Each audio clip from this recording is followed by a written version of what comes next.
Marcos Paulo Silvino, analista de desempenho da eScout, com a gente no Bandeirantes, na Bandeirantes, no Mundo dos Esportes. Marcos, obrigado por atender a Bandeirantes e de cara gostaria que você se apresentasse para a nossa audiência e exatamente com que funciona o seu trabalho sendo um analista de desempenho na eScout. Obrigado.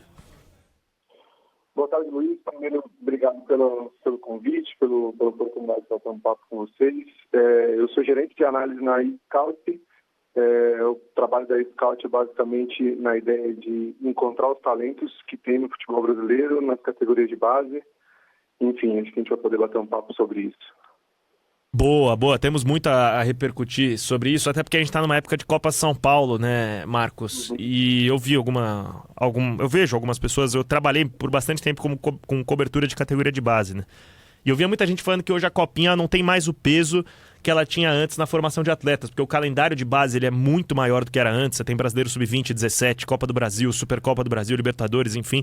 E a Copinha acabou virando, até pela falta de foco de alguns clubes nos estaduais, uma espécie de laboratório aos jogadores mais jovens. Hoje, para o mundo do scouting, para análise de mercado, a Copinha ainda tem esse peso grande? Sim, a Copinha tem um peso enorme, até porque pelo formato da competição e pelas suas características, ela permite que algumas equipes de menor expressão tenham a possibilidade de chegar longe na competição e aí alçar os seus talentos no mercado, né? Então ela continua tendo uma força muito grande. O que vai mudando ao longo do tempo é que talvez jogadores mais jovens ainda eles estão participando da Copa São Paulo. Então tem muitas equipes que estão utilizando, por exemplo, a equipe que acabou de sair do Sub-17, que está iniciando o Sub-20, então jogadores de 16, 17, 18 anos, ao invés de jogadores de 19 e 20. Mas ela continua tendo a mesma força e a mesma potencialidade assim, de mostrar os talentos no mercado brasileiro e internacional.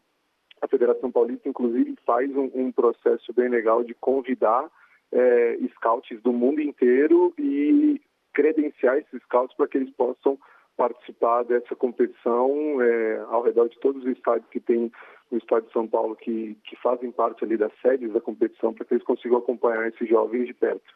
E para você, esse mês de Copinha ele é muito exigente a nível de trabalho, porque, cara, é a única competição que você tem 15, 20 jogos no mesmo dia, né? Ela tá afunilando só agora, a final é daqui 8 dias e ainda tá nas oitavas de final, né? Então, nesse período, para você, eu imagino que seja muito desgastante, não? Não, bastante. Do dia 2 de janeiro, que é a hora que começa, até mais ou menos o dia 20, 22, nós temos um volume de jogos muito grande para acompanhar e ir colocando essas informações na nossa plataforma, avaliando esses jogadores. Quando chega bem nesta semana, na reta final, a partir do dia 22 ali, que só tem a semifinal e a final, é que aí o volume de trabalho diminui um pouquinho, que aí tem menos jogos, mas de lá para cá é um volume bastante alto de jogos, analistas trabalhando incessantemente para conseguir colocar essas informações disponíveis o mais rápido possível. Ô Marcos, eu queria entrar numa reflexão um pouquinho maior. Eu acho interessante por você ser um cara tão mergulhado na formação de atletas e até mesmo no futebol mundo afora, né? Mas a gente tem alguns chavões, e até responsabilizo parte da imprensa por isso, ao tratar de categorias de base no Brasil, que é aquele papo antigo, né? De não formamos mais camisas 10, né?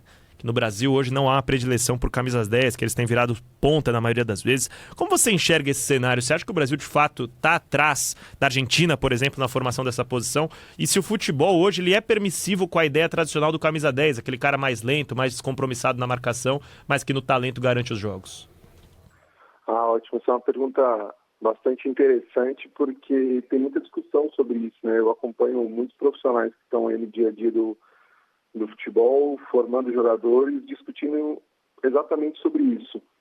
Eu acho que o futebol ele foi mudando ao longo desse tempo, mudando as suas características, mudando a velocidade com que o jogo é jogado, mudando os sistemas táticos que as equipes utilizam no dia a dia, inclusive nas categorias de base. E aí isso basicamente é um reflexo, né? Essa questão da formação dos camisas 10 e tudo mais, é um reflexo daquilo que a gente projeta em termos de sistemas, em termos de formação dentro da nossa categoria de base. Quando a gente pega equipes argentinas, muitas vezes eles formam os jogadores em sistemas que potencializam esses camisas 10. Então, sistemas, por exemplo, que utilizam um 4-4-2 ali, que tem um camisa 10 atrás dos dois atacantes, enfim, foge um pouco dessa lógica do 4-3-3 que muitas vezes a gente utiliza com bastante força aqui no Brasil ainda. E acho que tem também uma característica de que muitas vezes esses jovens jogadores, que às vezes jogam como camisa 10 na categoria de base, quando eles sobem profissional, os espaços que vão tendo para eles são nas pontas, porque muitas vezes no meio campo tem jogadores mais experientes. Tem também uma lógica relacionada ao perfil dos jogadores. Muitas vezes tem se preferido jogadores de mais força e maior estatura, ao invés de jogadores, às vezes, que são mais talentosos. Então, é um reflexo da nossa formação. A gente, durante muito tempo, a gente fez um processo formativo para tentar atender o mercado externo, mas eu acredito que hoje os clubes brasileiros eles estão, de novo, passando por uma mudança em termos de formação, no seguinte sentido de que eles não querem só que os jogadores eles atendam alguns mercados específicos externamente, mas que eles também atendam o mercado interno e que eles têm diversos mercados. Então a gente olha para o Palmeiras hoje, que é uma potência em termos de formação. O Palmeiras tem mais de 100 jogadores espalhados pelo mundo, que o Palmeiras tem um percentual nesses jogadores, ou seja, o Palmeiras está aproveitando jogadores em diferentes mercados, mercados de primeiro, segundo, terceiro escalão europeu, mercados internos, né? Então tem jogadores do Palmeiras espalhados ao redor do mercado brasileiro, mercado sul-americano, enfim. Eu acredito que isso vai passar novamente por uma mudança, já está passando por uma mudança, e que talvez a gente volte a pensar na formação do jogador em diferentes características, né? Não priorizar apenas aquilo que vai atender mercados muito específicos do futebol europeu. Curioso esse ponto de vista, porque querendo ou não, atualmente os clubes eles formam para vender, né? E aí eu não culpo os clubes, né? Eu acho que a Lei Bosman impôs essa realidade no futebol, de que os clubes europeus vão ter um orçamento muito maior, vão ter espaço para comportar estrangeiros, então naturalmente são jogadores formados para o mercado, né? E que não precisam carregar consigo uma identidade tão grande do futebol brasileiro, mas sim se adaptarem àquilo que as ligas vão exigir, né? Aquilo que os principais campeonatos do mundo vão exigir. Então, curioso esse ponto de vista de alguém que está dentro a respeito da formação dos camisas 10, enfim, e outros temas recorrentes à categoria de base brasileira. O mesmo vale para cobradores de falta, para bola parada, ô Marcos?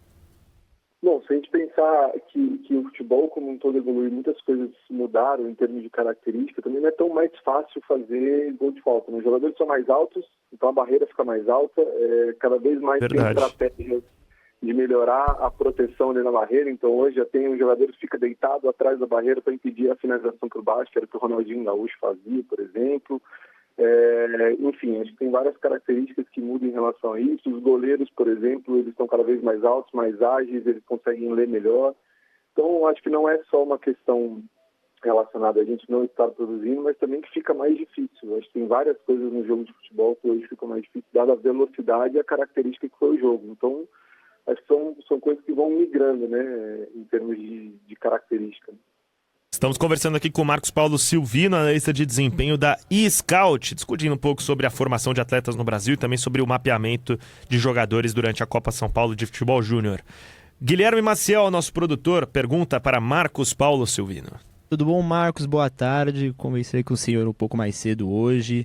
Eu gostaria de saber, como a Copinha tem muitos jogos, realmente são mais de 100 jogos acontecendo, às vezes até ao mesmo tempo, como funciona essa metodologia até analítica de buscar os dados, porque como tem muitos jogos acontecendo muito ao mesmo tempo, como funciona para pegar essas estatísticas todas e colocar dentro da plataforma? Perfeito, Guilherme. Nosso processo ele consiste em 4 analistas alocados por partida, sendo que cada dupla fica ali com uma das equipes, né? Então, desses 4 analistas, eles vão acompanhar a partida, dividem ali os jogadores de cada equipe para que eles consigam observar e ir tomando nota ao longo do jogo, de acordo com a nossa metodologia de trabalho. Então, tem variáveis e critérios que a gente observa de cada jogador, e eles vão tomando nota ao longo do jogo para que no final eles sejam capazes de fazer uma avaliação, né? Um julgamento daquele atleta para imputar essa informação no sistema. Então, em aproximadamente 2 horas e pouquinho, o analista já fez o trabalho dele naquela partida. Ou seja, basicamente a duração da partida e mais 15, 20 minutos ali para lançar essas informações na plataforma. Então, em termos de velocidade, para colocar essas informações aí na plataforma é bem rápido. E aí o processo que os analistas fazem, a gente tem reuniões periódicas, treinamentos com eles para que a gente garanta que eles tenham critério e qualidade na avaliação. Então a gente prepara os analistas cotidianamente para que eles sejam capazes de avaliar e ter uma precisão em relação a essas informações. Você diria, ô Marcos, que hoje o Brasil está muito atrasado em relação aos grandes centros do futebol na boa utilização dos departamentos de scouting, seja para análise de desempenho, análise de mercado, contratação de atletas?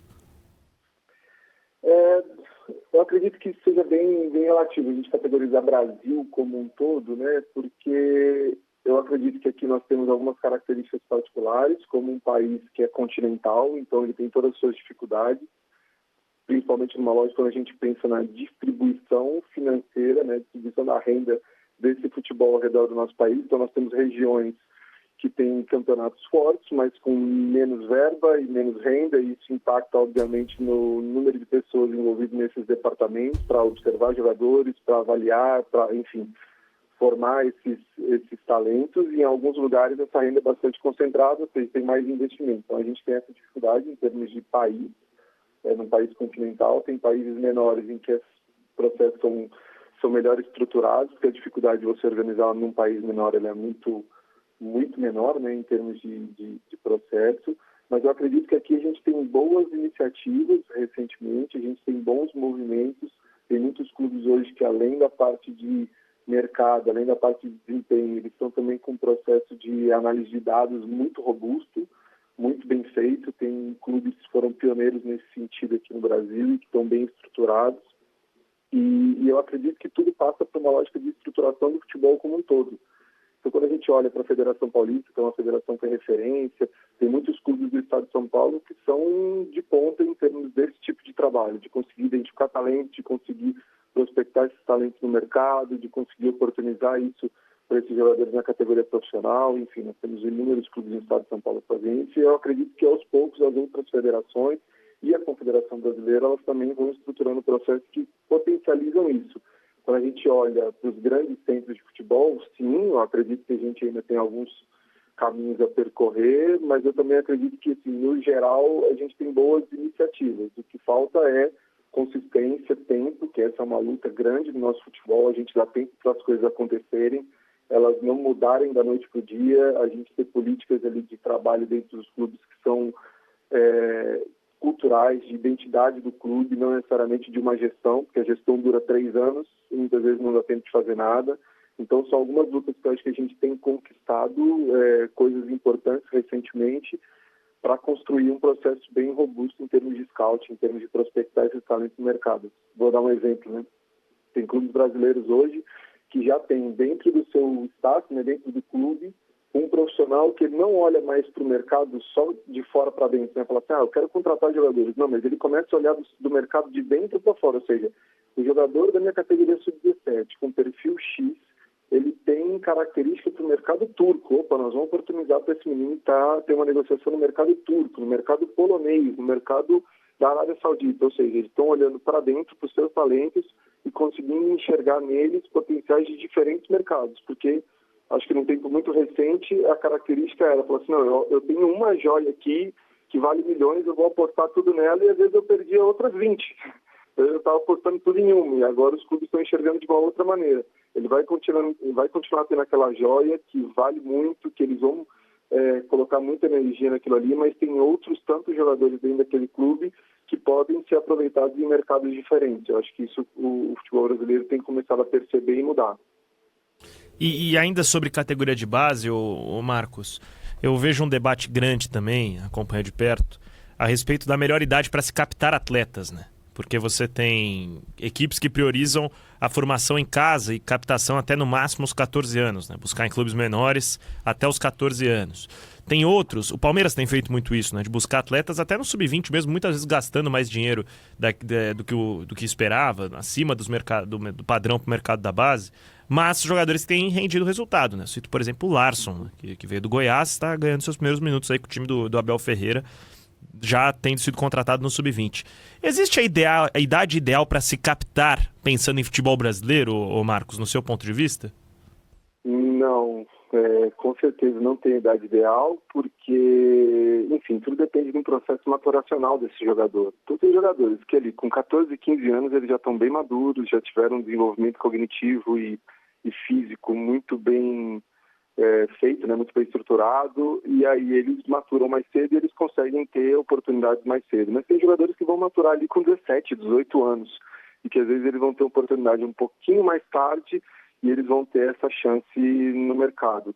Então, muitos desses clubes, inclusive, hoje têm enxergado empréstimos desses jogadores de categoria de base para equipes menores, equipes que às vezes vão jogar uma Série C, uma Série B, ou vão jogar um estadual que seja forte, para que eles tenham a oportunidade de ter experiência no profissional, jogar profissionalmente, que é uma segunda oportunidade dele ter esse desenvolvimento maturacional. Então, não tem uma idade perfeita, uma idade de ouro, porque varia muito. Acho que nós temos inúmeros casos de jogadores que começaram muito cedo, mas também jogadores que despontaram mais tarde e que estão aí no mercado com bastante sucesso, né? Então, enfim, acho que nem cabe destacar um ou outro assim, mas se a gente for recordar, a gente tem uma série de jogadores que têm esses diferentes perfis. Então, não tem uma data, né, um período exato. É lógico que tem clubes que muitas vezes eles preferem captar esse jogador mais jovem por apostar que dentro de casa eles conseguem desenvolver bem esses jogadores. Mas você citou mesmo o exemplo do Palmeiras, que consegue perceber um jogador de 18 anos que está bem no outro clube, e eles trazem ainda na categoria de base para terminar o desenvolvimento dele dentro do Palmeiras e conseguir prospectar esse jogador no mercado. Então, cada vez mais cai por terra essa lógica de que a gente precisa ter uma idade certa, um momento ideal ali para trazer esse jogador. Curioso. Bom saber disso, porque eu vejo os clubes cada vez mais investindo em captação de atletas e clubes pequenos, né? Clubes formadores, melhor dizendo. Você mesmo trabalhou no Desportivo Brasil, muitas vezes obtendo receita porque eles vendem o jogador para o clube grande, conseguem garantir 20%, 30% e lá na frente vão ter uma receita para ser reinvestida na formação de jogadores, né? Pô, o Desportivo Brasil tem vários exemplos aí, né? O Ederson, o volante, passou por lá, o Diego Carlos. O Rodrigo Muniz, eu trabalhei no Desportivo Brasil também durante um tempo. E é isso, é um celeiro excelente de formação, e eles fazem exatamente isso, né? Muitas vezes o Desportivo Brasil pensava até num fluxo de 2 entradas, né? Entrava o menino ali com 14 anos, com 17 ele estava sendo negociado, e aí ele precisava de mais gente para o sub-17 deles, porque eles perdiam alguns jogadores. Aí tinha um segundo fluxo de entrada para jogar o 17 e o 20, e aí tinha uma nova negociação lá na frente. Então, tá aí uma das possibilidades. O Rodrigo Muniz é um bom exemplo que você citou, né? Um jogador que começa lá, ele vai pro Flamengo ainda na base, desponta no Flamengo, mas boa parte do processo de formação dele foi no Desportivo Brasil. Eu falei do Ederson também, volante da Atalanta, salvo engano, o Diego Carlos, zagueiro. Que tá no Shakhtar agora, foi pro Fulham, na verdade. O Kevin. Sim. Kevin, exato. Exemplos não faltam. Eu queria até saber de você também, eu tenho sérias críticas à forma como a gestão de base da CBF tem atuado nos últimos anos, seja nas escolhas das comissões técnicas, seja na falta de competitividade, porque a gente vê, por exemplo, a França sub-20 jogando amistosos contra Noruega, Dinamarca, se preparando de fato, fazendo 4, 5 convocações por ano. E a seleção brasileira me parece muito atrás das demais na utilização das seleções de base como uma etapa preparatória para a seleção profissional. Isso passa pela escolha das comissões técnicas, o Dudu Patetucci hoje na 17, o Ramon estava na 20 até outro dia, enfim. Mas eu particularmente não gosto do trabalho da CBF quanto à administração da base no Brasil, até pelo calendário que é elaborado. O que você acha que dá para mudar, Marcos, na atitude da CBF, no trabalho da CBF quanto a fomentar o futebol e a formação pelo país? Bom, acho que no futebol brasileiro, no momento, nós estamos passando por um processo de profissionalização que já era necessário há muito tempo e, obviamente, isso também passa pela entidade máxima do futebol. Tem profissionais excelentes em vários desses clubes, inclusive na CBF, mas que o futebol brasileiro carecia de um processo de profissionalização em todos os setores, em todos os ramos. Isso é inegável. Acho que esse é o discurso que está aí na boca de todo mundo, falando o quanto que é importante esse processo de profissionalização. Na CBF não vai ser diferente. Acho que tem muita coisa que a gente apostou durante muito tempo, que os nossos talentos por si só resolviam o problema, e cada vez mais a gente vê que isso não é uma realidade. Então, por exemplo, ferramentas como o processo que a gente tem na eScout e outros processos que a gente conhece, nos ajudam a olhar para esses talentos, olhar para esses jogadores no sentido de a gente ter elementos mais concretos para dizer se esse jogador ele tem um potencial, se ele não tem, se a gente vai investir nesse jogador, se a gente vai precisar desenvolver, o que precisa ser desenvolvido e como é que a gente precisa pensar no processo formativo. Então, os discursos mais recentes, né, que a gente ouve, inclusive, da Confederação Brasileira, é que esse processo de profissionalização está vindo de cima para baixo em todos os lados, né, tanto dentro da Confederação Brasileira quanto nos clubes. Então, eu acredito que seja uma questão de tempo para que esses processos eles sejam maturados, assim, em termos de consolidação, em termos de tentar algumas questões acertar, errar, enfim, que era o que faltava no nosso futebol há um tempo. Então, hoje a gente já vê alguns clubes com processos muito bem organizados, muito robustos. Por exemplo, se a gente pegar na Série A do futebol brasileiro, a gente já consegue olhar clubes que são saudáveis financeiramente, que têm processos bem elaborados, que sabem aonde podem ir, como podem ir, que tipo de investimento vão fazer, qual a característica dos jogadores que quer formar. E há um tempo atrás a gente não tinha tanta clareza em relação a isso. Eu acredito que a CBF é justamente um reflexo de tudo isso. Então, olhar único e exclusivamente para a CBF, eu acho que às vezes é até um pouco cruel da nossa parte, porque a CBF teve problemas políticos sérios recentemente, né? Isso é público, isso não é o Marcos que está falando, a gente está vendo aí pelas notícias. Aparentemente isso cessou e o processo ali está sendo bem organizado para várias frentes. Teve uma mudança no calendário brasileiro numa tentativa de resposta a esse processo, de falar, olha, nós precisamos organizar esse calendário de uma forma diferente, nós precisamos cuidar dos nossos jogadores, o volume de jogos precisa ser menor. E acredito que no processo de categoria de base isso vai ter um reflexo, né? Estruturação das competições nacionais de categoria de base, como que vai ser o investimento nessas competições, transmissão, visualização desses talentos, proteção desses talentos, desenvolvimento deles. Porque é isso, antes dependia de uma categoria sub-15, por exemplo, no sub-17, a comissão técnica da CBF conseguir mapear o máximo de competições possíveis. Hoje, quando tem um campeonato brasileiro sub-17, que vai ter o sub-15 em breve, já fica um pouco mais fácil de identificar esses jogadores e saber onde eles estão jogando, porque senão dependia muito dos contatos daqueles que estavam na comissão técnica e de ver os clubes que eles mais conheciam, é normal. Então, quando a gente começa a ampliar, então, por exemplo, vou puxar um pouco sardinha para o nosso lado, mas a gente fez um mapeamento ano passado do Campeonato Piauiense, da Copa do Nordeste Sub-20, do Campeonato Goiano, do Campeonato Catarinense. Opa, você coloca uma luz nesses campeonatos, você fala assim, não, tem gente aqui, tem gente jogando desse jeito, tem jogadores dessa característica, ou seja, você começa a iluminar algumas competições, alguns cenários que antes a gente não tinha tanta visualização, a facilidade de transmissão que a gente tem hoje numa série de plataformas de streaming, isso facilita pra caramba em termos de desenvolvimento dos jogadores, então de identificação desse talento, de desenvolvimento, de achar quais são os melhores jogadores. Eu acho que para o processo das seleções de base vai ser apenas um reflexo, vai ser uma consequência natural da profissionalização que a gente está conquistando pouco a pouco, às vezes a duras penas, mas pouco a pouco no nosso futebol.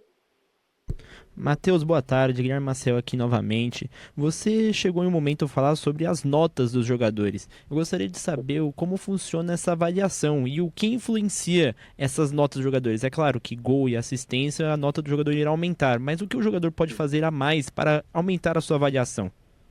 Perfeito. Para que a gente conseguisse ser justo dentro do processo, a gente fez uma série adotou uma série de pesos para a avaliação do jogador, tá? Então, por exemplo, os jogadores hoje eles são avaliados dentro de 24 métricas, né? Os jogadores de linha e os goleiros são 4 métricas. Tem pesos por posição, porque se a gente vai olhar para um zagueiro, ele não vai ter tanta finalização quanto um atacante, quanto um extremo, né? Um ponta. Eles não vão ter o mesmo volume de finalizações, da mesma forma que em termos de desarme, muitas vezes os zagueiros eles vão ter um volume maior. Então tem um peso por posição, então a gente respeita as características e o perfil de cada uma das funções que são estabelecidas ali dentro de campo. Isso é um dos pesos que contribui ali na nota, a gente respeita essa questão. Tem uma outra coisa que a gente fez uma divisão, a gente aproveitou o ranking de clube da CBF e o ranking de estados da CBF e ainda deu uma valorização de pontos para aqueles clubes que são formadores, porque muitas vezes os clubes formadores eles são potências na base, mas às vezes eles não têm investimento no profissional por questão estratégica. Então, esses clubes eles têm uma valorização na nota deles dentro da plataforma, nesse ranking. E aí, os clubes de níveis diferentes dentro do ranking, eles têm pesos diferentes dessas notas. Então, se eu tenho um clube que está lá no meu 4º escalão nesse ranking, e ele ganha de um clube lá no 1º escalão, os jogadores têm uma valorização nessa nota. Por quê? Qual que é a diferença? O clube de 1º escalão tem um investimento muito mais alto. Em tese, ele tem a obrigação de vencer aquela partida contra um clube de 4º escalão, mas quando esse feito acontece, a gente valoriza o clube que conquistou essa vitória. Então, além dos gols e das assistências, a gente tem essa organização em termos de peso por posição, a gente tem uma organização em termos de ranqueamento desses clubes, entendendo as diferenças deles em termos de investimento, em termos de posição nesse ranking. E tem uma outra coisa que os nossos analistas eles são treinados a observar e colocar na plataforma, que são aqueles jogadores que têm destaque individual na partida. Às vezes o jogador ele não fez um gol, ele não deu uma assistência, mas ele foi fundamental para proteger o gol da equipe dele, né? Então vamos pensar no zagueiro, no lateral, no volante. Os caras foram fundamentais para proteger o gol da equipe dele e eles foram destaque na partida. Eles ajudaram a equipe a garantir uma vitória, por exemplo. Eles têm uma valorização por terem sido destaque individual naquela partida, por terem feito diferença no resultado da partida. Então a gente vai tentando traçar parâmetros o tempo inteiro para que a gente consiga ter um equilíbrio, porque muitas vezes gols e assistências ficam para os jogadores mais de frente, para que a gente consiga ter um equilíbrio entre todas as posições e uma valorização dessas notas para todos eles, para que a gente consiga ter um processo de avaliação mais justo, né? Que a gente enxergue esses jogadores de uma maneira mais igual.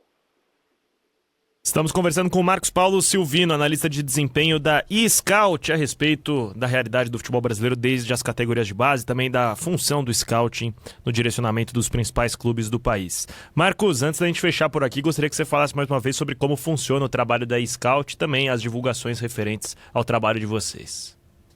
Perfeito. A eScout ela surge, né, no mercado, entendendo que o futebol brasileiro ele é riquíssimo em talentos, mas muitas vezes faltam ferramentas para que a gente consiga observar esses jogadores e ter informações fidedignas em relação ao desempenho deles, né? Então, a eScout ela surge nessa necessidade. Hoje, a base de dados já tem mais de 12 mil atletas avaliados. Ano passado, a gente fez mais de 1.300 jogos de 20 competições diferentes. Toda semana os analistas eles trabalham arduamente para avaliar esses jogadores em diferentes contextos, como eu citei mais cedo, a gente fez de campeonato piauiense ao catarinense, do goiano ao campeonato paulista, copinha, enfim, copas de tiro curto, né, que às vezes tem umas copinhas de uma semana, 2 semanas que são super interessantes ao redor do Brasil. Os nossos analistas eles são treinados semanalmente para que eles sejam capazes de avaliar esses jogadores dentro do cenário da partida. São 4 profissionais alocados por partida e eles são avaliados ali em aproximadamente 2 horas e pouquinho, ou seja, um pouquinho mais a duração do jogo. Já temos uma avaliação dentro da plataforma de cada um desses jogadores. Toda essa metodologia ela é baseada em critérios técnicos e objetivos em relação a cada um desses comportamentos, onde a gente treina, tem referências para esses analistas para que eles sejam capazes de avaliar esses jogadores de forma precisa. O treinamento interno desses analistas para que a gente garanta qualidade é feito semanalmente, no sentido de que a gente compara as notas entre os analistas, muitas vezes eles avaliam a mesma partida para ver se eles estão vendo a mesma coisa, a gente avalia a consistência de notas interna, né? Cada analista, como é que ele está avaliando ao longo do tempo, tem trocas e conversas frequentes para que esse processo seja muito bem feito. E aí o objetivo da eScout é abrir uma luz para esse mercado que é muito difícil você achar informação. Então, antes da eScout, para você achar uma informação de um jogador de categoria de base em diferentes competições, que não são as competições às vezes mais transmitidas ou mais visualizadas, era muito difícil. Você precisava correr atrás da informação junto ao clube, muito difícil de conseguir um jogo dessa equipe, mais difícil ainda de você conseguir uma avaliação desse jogador fácil, que você consegue pegar e já iniciar um processo de mais aprofundamento para saber se aquele jogador serve na sua equipe. E hoje, para a Scout, não. Você consegue ter uma luz nessas competições, falar assim, eu olhei aqui no campeonato piauiense, eu consegui identificar 3 talentos aqui que estão marcados na plataforma como jogadores que tiveram um bom desempenho nessas partidas. Vou começar a aprofundar um pouquinho mais sobre eles, ver mais jogos, ter mais conhecimento sobre esses detalhes para trazer ele para a minha equipe, ver se ele encaixa aqui, ver qual que é o perfil dele, enfim.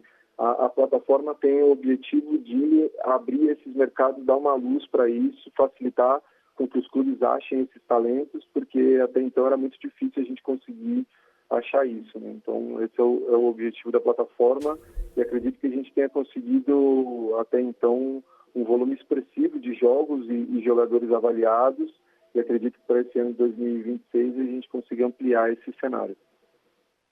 Conversamos com Marcos Paulo Silvino. Muito obrigado por atender a Bandeirantes, Marcos. Foi um prazer e parabéns pelo trabalho.